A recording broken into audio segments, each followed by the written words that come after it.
감기 걸리지 않고 여러분들이 건강을 잘 유지해야 될 것 같습니다. 우리 오늘 말씀 내용은 그 전에 어떠한 일이 있었냐. 예수님께서 예루살렘 성문을 통하여서 들어오시는, 혹시 기억나나요? 이 말씀? 우리 최근에 했습니다. 언제 했죠? 무슨 주일 때? 오, 그렇죠. 와, 우리 시우가 정확하게 맞췄습니다. 우리 종려주일, 우리 부활절 한 주 전이죠. 우리 종려주일에 예수님께서 나귀를 타시고 예루살렘 성전에 들어오시면서 호산나 높은 곳에서 이러한 찬미를 받으시면서 우리 들어왔던 그 사건, 그렇습니다. 근데 이 사건, 우리 오늘 예수님께서 성전을 청소하시는, 성전을 청결하게 하시는 이 사건도 제가 잠시 다뤘던 적이 있어요. 혹시 기억나시나요? 어떠한 비유를 얘기하시다가 예수님께서 성전 청결하시고 이 비유를 말씀하셨다라고 전도사님이 한번 얘기를 했었는데, 힌트는 그 뒤에 바로 읽어보면 나와요. 어떠한 비유가 있었을까요? 무화과? 그 이후에 나오는 힌트, 포도원입니까? 포도원입니다. 포도원. 악한 농부 비유. 악한 농부 비유 기억나십니까? 그죠? 종을 막 보내고, 그때 그쵸, 악한 농부들이 막 종도 죽이고 결국 아들까지 보냈는데 아들마저 죽이는, 우리 회장님이 정확하게 기억하고 있네요. 그 비유를 말씀하시기 전에 성전 청결을 했다. 그래서 서기관과 바리새인들과 대제사장들이 아니 어떠한 권세로 그렇게 할 수 있느냐 이랬을 때 예수님께서 하셨던 비유의 말씀이 그 악한 농부 비유였습니다. 그러면 우리 오늘은 이 예루살렘 성전의 입성과 또 성전 청결, 이 두 가지의 사건이 도대체 어떠한 의미를 갖고 있나, 그거에 대해서 오늘 한번 알아보도록 하겠습니다. 먼저 예수님께서 예루살렘 성전에 입성을 하시죠. 다음 슬라이드 부탁드리겠습니다. 예루살렘 성전에 입성을 하십니다. 먼저 나귀를 타고 예루살렘 성전에 임하셨습니다. 단순히 여러분들이 생각하시기에는 실제로 많은 분들이 구약 시대 때 나왔던 그 예언을 실현시키고자 예수님께서 이러한 것을 하셨다. 나귀를 가져오셔서 나귀를 타고, 마치 그렇게 생각하면은 퍼포먼스라고 생각할 수 있습니다. 하지만 이것은 단순한 퍼포먼스의 내용이 아닙니다. 중요한 것은 예수님께서 나귀를 타고 예루살렘 성에 들어오시는 것이 우리랑 지금 현재로 살아가는 우리와 무슨 의미가 있냐가 더 중요하다라는 것입니다. 성에 들어온다, 성전에 들어간다라는 것은 예수님이 우리 안에 들어오신다라는 것을 의미한다라고 우리는 생각할 수 있습니다. 호산나 이렇게 외쳤습니다. 그때도 얘기했지만 호시아나, 지금 우리를 구원하소서, 이러한 의미를 품고 있습니다. 호산나 이렇게 외쳤을 때에 이 예루살렘 백성들은, 예루살렘에 있던 이 백성들은, 유다 사람들은 예수님이 자신들을 그 로마로부터 구원하실 분이다 라고 생각하면서 우리를 구원하소서 이렇게 칭송하고 종려나무가지를 흔들고 예수님이 나귀를 타고 가시는 길에 나뭇가지와 자신의 겉옷을 놔뒀다 이렇게 해서 말했었습니다. 지금 그림에 보면은 잘 표현하고 있죠.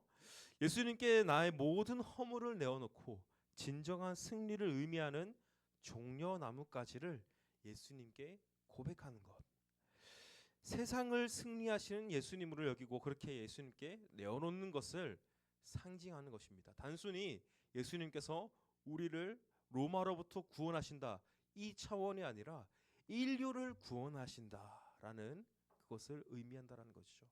다르게 말하면 지금 나를 예수님께서 구원하신다, 승리하신다라는 것입니다. 그렇게 예루살렘을 향해서 들어오셨습니다. 이 예루살렘의 뜻이 뭐냐 하면 평화의 도시입니다. 그때도 얘기했지만 이 살렘이라는 것이 평화를 의미합니다. 그래서 예루살렘이라고 했을 때 평화의 도시를 의미하는데, 그렇지만 예수님께서 이 예루살렘에 들어왔을 때에 예루살렘의 평화와는 조금 거리가 먼 그러한 현상이 일어나게 됩니다. 어찌 보면 이것은 충돌과도 같다 여길 수 있겠습니다. 내가 중요하다고 여기는 것이 예수님의 가치관과 충돌이 일어나는 것이죠. 그러면은 평화가 오기 전에 먼저 아픔이 있게 됩니다. 그것은 당연히 일어나는 일이다라고 여겨지면 되겠습니다. 먼저 성전이라는 곳에 대해서 이야기를 하고자 합니다. 다음 슬라이드 해주세요. 예수님께서는 예루살렘 성전으로 바로 가셨습니다. 이 성전이라는 곳이 뭐냐? 성전은 우리가 생각하기에는 교회, 우리가 지금 여기 있죠. 이 시온 교회 건물, 물리적인 어떠한 장소가 성전이다 이렇게 여길 수 있겠습니다. 하지만 진정한 성전은 무엇이냐 할 때에 하나님의 성전, 성령님이 거하시는 성전, 고린도전서에 나와 있습니다. 그렇게 우리는 우리의 몸이 성전이다라는 것을 우리는 반드시 기억해야 합니다. 먼저 성전의 의미가 무엇이냐 했을 때에 하나님과 사람이 만나는 장소입니다. 그렇지만 이 성전에서 어떠한 일이 벌어지느냐? 물론 이 예수님께서 들어가신 성전은 눈에 보이는 성전, 마치 중고등부실과 같은 우리 시온교회와 같은 물리적인 눈에 보이는 성전입니다. 그렇게 예수님께서 이 물리적인 성전에 들어가셨지만 동시에 우리의 속 심령을 향하여서 우리의 이 몸의 성전, 내 몸이 되는 예수 그리스도의 몸된 이 성전, 나를 향한 그 성전에 향한 말씀이다라고 우리는 또 받아들여야 됩니다. 예수님께서 성전에 들어왔을 때, 예루살렘 성전에 들어갔을 때에 어떠한 일들이 벌어지고 있었냐 했을 때에 소와 양과 염소와 비둘기를 거래하고, 다음 슬라이드 해주세요. 그리고 환전이 일어나고 있었습니다. 자, 취지는 좋습니다. 이 소와 양과 염소와 비둘기 이런 것들이 어디에 필요한 것들이죠? 제사를 위해서 필요한 것들입니다. 하나님이 이러한 동물들로 제사를 드려라 라고 명확하게 모세오경에는 정확하게 나와 있습니다. 이러한 것들을 지키기 위하여서 이제 이런 것들을 매매하는 것인데, 왜 이것들을 매매했냐? 갖고 오면 되는 거 아니냐? 이렇게 생각할 수 있겠지만 그때 당시에는 이스라엘 백성들이 포로 생활을 하고 있었습니다. 그래서 예루살렘에 있지 아니하고 다른 타국에 있다가 절기가 되면은 다시 예루살렘 성으로 돌아오기 때문에 그 먼 길을 와야 되기 때문에 소를 끌면서 오기에는 쉽지가 않겠죠. 그래서 돈을 가지고 와서, 돈은 간단하잖아요. 돈을 가지고 와서 이 동물들을 매매를 하는 것, 구매를 하는 것입니다. 뭘 하기 위해서? 제사를 드리기 위해서. 그리고 환전을 해야 됩니다. 왜냐하면 타국에 있기 때문에 돈의 단위가 다릅니다. 그래서 환전 또한도 그 안에서 이루어지고 있었다. 그렇게 하면은 왜 성전에서 이렇게 매매가 일어나고 있는지 우리는 이해가 쉽게 될 것입니다. 그런데 결국은 취지는 제사를 드리기 위함이다라고 시작이 되었지만 이 끝은 나의 이득을 위하여서 이 성전에서 장사를 하고 있었다라는 것입니다. 이런 말씀이 있다고 해서 우리 한 번씩 우리 교회에서도 바자회 같은 것도 하고 우리 선교 자금을 위하여서 이렇게 하잖아요. 우리 교회에서 장사하는데 그거 하면 안 되는 거 아니야? 라고 생각할 수 있겠지만 그러한 의미가 아닙니다. 여기서 말하는 것은 우선순위가 무엇이냐가 더 우리가 받아들여야 하는 주제입니다. 자, 때로는 우리는 어떠한 것을 시작할 때 좋은 취지를 위해서 무언가를 할 때가 있습니다. 예를 들어서 성경에서도 보면은, 다음 슬라이드 해주세요. 성경에서도 보면은 모세 시대 때 노뱀 사건이라는 게 있습니다. 혹시 노뱀 사건 뭔지 아십니까? 노뱀 사건. 간단하게 얘기를 하면 이스라엘 백성들이 출애굽을 하고 이제 가나안 땅에 들어가야 되는데 이 에돔이라는 나라를 통과해서 가면은 쉽고 빠르게 갈 수 있었어요. 근데 에돔 왕이 우리나라 통과해서 가지 마라.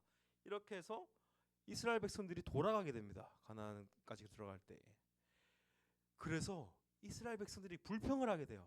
와, 우리를 여기서 죽이려고 하시는구나. 하나님은 우리를 여기서 그냥 죽이려고 하시는구나. 이랬을 때에 하나님이 이 불뱀을 보내시게 됩니다. 그래서 불뱀에 물린 사람들은 독에 감염이 돼서 죽어나가게 되죠. 그때 모세가 하나님께 회개를 하게 되고 하나님이 그러면 노뱀을 만들어서 장대에 높이 두어라. 그랬을 때 사람들이 그것을 바라봤을 때 불뱀에 물린 사람들이 낫게 되는 그러한 사건이 있었어요. 이것이 노뱀 사건이고 이것을 기억하기 위하여서 실제로 노뱀을 만들어서 이스라엘 백성들은 계속 기념했습니다. 하지만 시간이 지나고 수십 년이 지나고 수백 년이 지나고 이것이 우상이 되었어요. 그래서 나중에 히스기야 왕 때는 이 불뱀을 부서뜨리게 됩니다. 없애게 됩니다. 이러한 얘기를 이제 우리가 들어보면 우리가 하나님 나라를 위하여서 예를 들자면 열심히 공부를 하고 있는 거죠. 나는 하나님 나라를 위해서 열심히 공부를 하겠어 라고 공부를 하지만 결국에는 주객이 전도가 되는 나의 공부하는 목표가 하나님 나라가 아니라 나의 성공을 위한 것. 그러한 현상이 마치 이것과도 같다. 취지는 좋고 시작은 좋았지만 결국에는 목적이 달라지고 목표가 달라지는 그러한 일이 일어났다라는 것입니다. 우리는 어떠한 방식과 형식에 집착하게 되어서 그 본질에 흐려지는 경우가 있다라는 것이죠. 이렇게 좋은 취지로 시작했지만 결국에는 그것이 이 취지로 시작한 것이 좋은 취지로 시작한 것이 나의 목적이 되는 그러한 상태가 바로 이 예루살렘 성전에서 장사하는 모습이다 이렇게 여기시면 되겠습니다. 그리고 예수님께서는 이곳은 기도하는 집이다. 다음 슬라이드 해주세요. 이곳은 기도하는 집이다 라고 했습니다. 마가복음에서는 만민이 기도하는 집이다 이렇게 얘기를 합니다. 우리가 기도 많이 하죠. 여러분 기도 하루에 적어도 3번 이상은 하죠. 아침 먹기 전, 점심 먹기 전, 저녁 먹기 전 3번 기도하죠. 우리가 기도를 할 때에 우리가 진정한 기도는 무엇인가 라는 것을 한번 생각해 볼 필요가 있습니다. 기도를 할 때에 마치 장사하는 사람들처럼 나의 이득을 위하여서 나의 이윤을 위하여서 기도를 하는 것이 아니라 진정한 기도는 나의 속심령의 변화를 위하여서 기도를 해야 됩니다.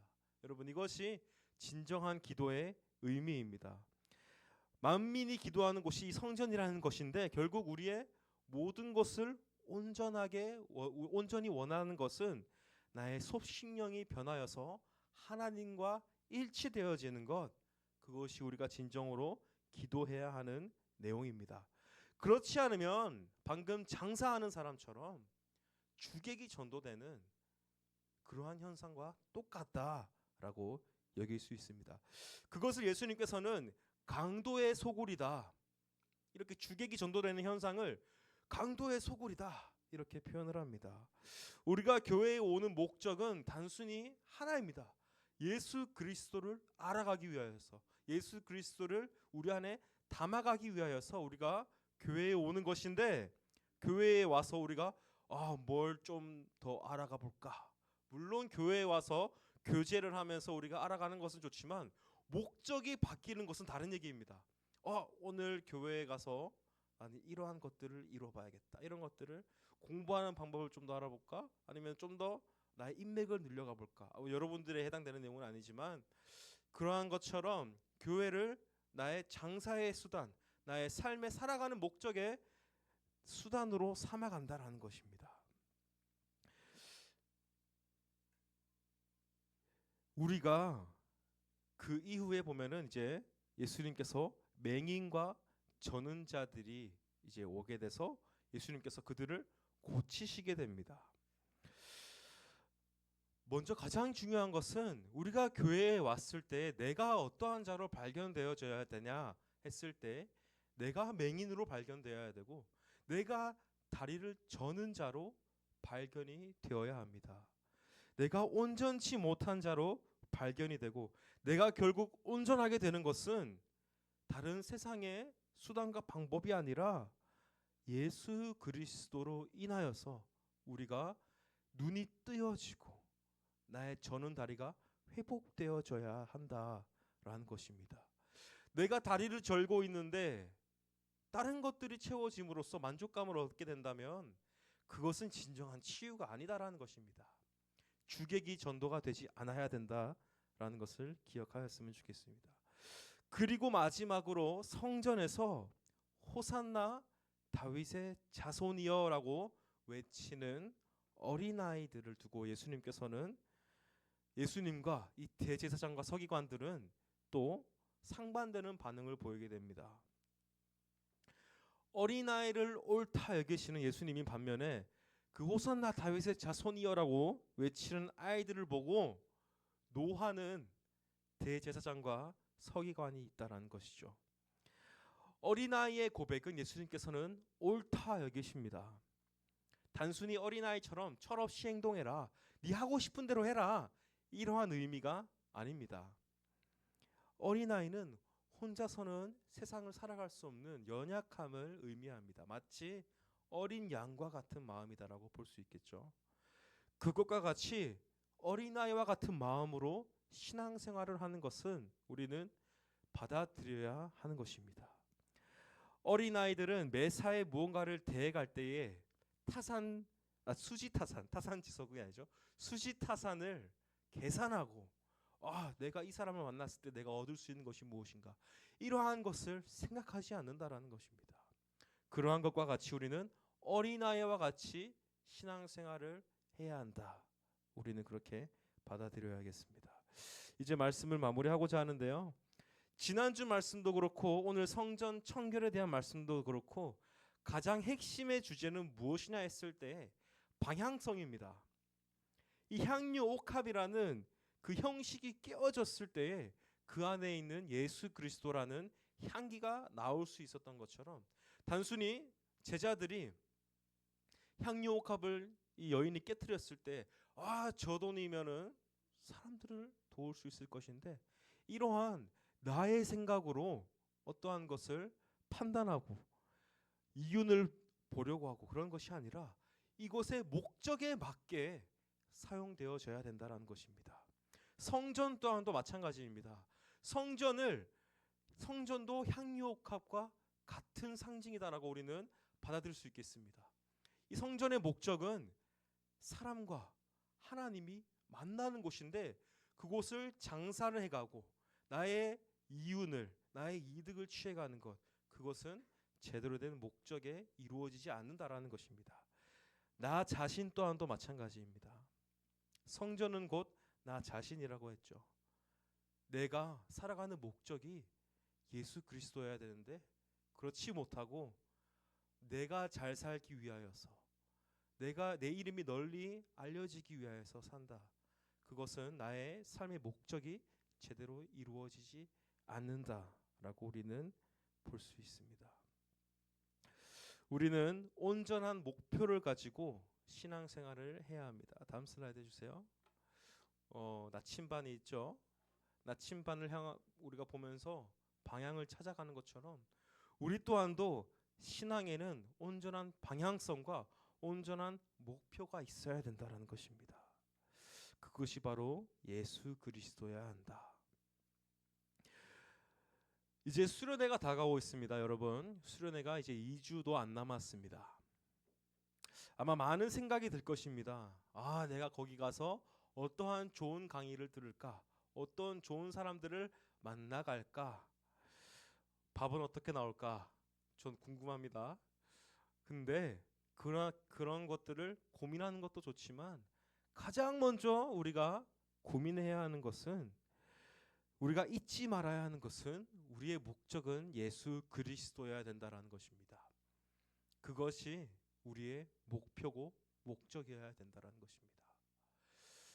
우리 수련회를 또 준비해 갈 때에 수련회를 통하여서 오늘 말씀처럼 나의 거룩하지 못한 것들이 제거가 되고 예수님께서 그 장사하는 자들을 내쫓았던 것처럼 내 삶에서 예수 그리스도의 외에 다른 것들은 제거되어지고 온전히 어린아이와 같은 마음으로 예수 그리스도를 깊이 알아서 닮아가는 저와 여러분들이 되시기를 주님의 이름으로 축복합니다. 이 시간 다 같이 말씀을 놓고 통성으로 기도하기 원합니다. 기도할 때에 하나님, 주객이 전도된 주객 전도가 된 저희들이었음을 고백합니다.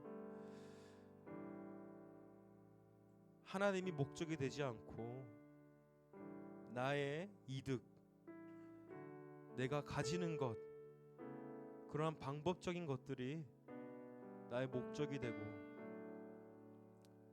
이 방향성이 흐려지는 저희들의 이 시간 고백합니다. 주님, 내려놓습니다.